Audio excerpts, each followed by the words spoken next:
aurait encore la possibilité vaguement ébauchée, mais pas encore complètement établie, d'établir des corridors humanitaires. Je connais bien la question, c'est moi qui avais rédigé la résolution de l'ONU sur les corridors humanitaires, la fameuse résolution 45-100. Sur quel conflit, pardon? Dans tous les conflits. Ah, c'était une résolution générale. À l'époque, c'était une résolution générale, parce qu'on avait posé le principe de libre accès aux victimes en faveur des secouristes, évidemment. Et quand est-ce qu'elle a servi, cette résolution que vous avez elle a mise sur le à chaque papier? fois qu'on a ouvert des corridors humanitaires, la 4500 a été appliquée, et ça marche. Les fois où ça marche, on établit un corridor humanitaire. C'est quoi un corridor humanitaire?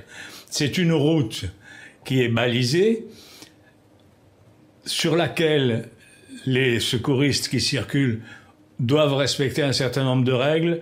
On ne fait pas d'espionnage, on ne fait pas de photos, etc. On utilise ces corridors uniquement pour apporter de l'aide humanitaire ou rapatrier des blessés ou des malades. On ne fait rien d'autre. Mais, et c'est ça qui aujourd'hui pose problème, l'établissement de ces corridors exige un minimum de coopération des parties. Ouais. Et si les parties n'en veulent pas... Ça ne peut pas marcher. Ça ne peut pas marcher. Votre livre dresse un tableau et une histoire du droit de la guerre. Quels sont les fondements modernes de ce droit de la guerre? Comment ça s'est formalisé, Mario Bettati? Alors, le droit de la guerre, à l'origine, a été élaboré par des religieux. C'est les trois religions monothéistes, vous le dites dans ce livre, ont fait des propositions pour limiter l'horreur de la guerre.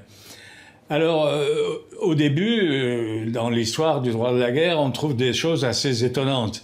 Ainsi, par exemple, il y a une bulle du pape qui interdit l'arbalète, parce qu'il considère, mais il y a très longtemps évidemment, c'était Léon XIII, parce que l'arbalète était considérée comme une arme particulièrement méchante et barbare. Alors évidemment, autant de fusées intercontinentales, ça paraît un peu dérisoire. Mais il n'empêche qu'il y a une course perpétuelle entre l'ingénieur qui perfectionne les armes et le juriste qui essaye d'en tempérer les effets. La dernière, alors la première interdiction, c'était l'arbalète. La dernière, c'est les armes à laser aveuglantes.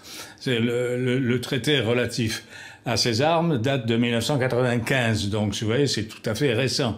Les armes à laser aveuglantes ayant notamment pour effet dramatique de susciter des cécités permanentes. Donc c'est particulièrement barbare. Une question pour finir, il nous reste très peu de temps. On avait évoqué une ligne rouge avec l'utilisation des gaz et des armes chimiques, ça n'a pas eu d'effet.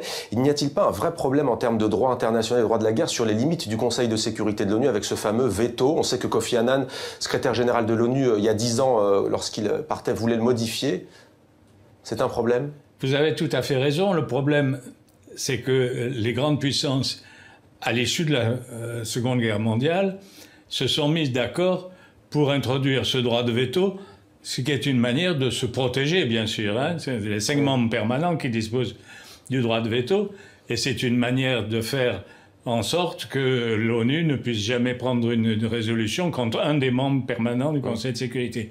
Elle a été appliquée très souvent, cette règle. Mais vous pensez qu'il faut la réformer? Je pense que c'est impossible. Pourquoi? Parce que le texte de la charte lui-même a verrouillé cette règle en prévoyant que pour réformer la charte, il faut l'unanimité des 5 membres.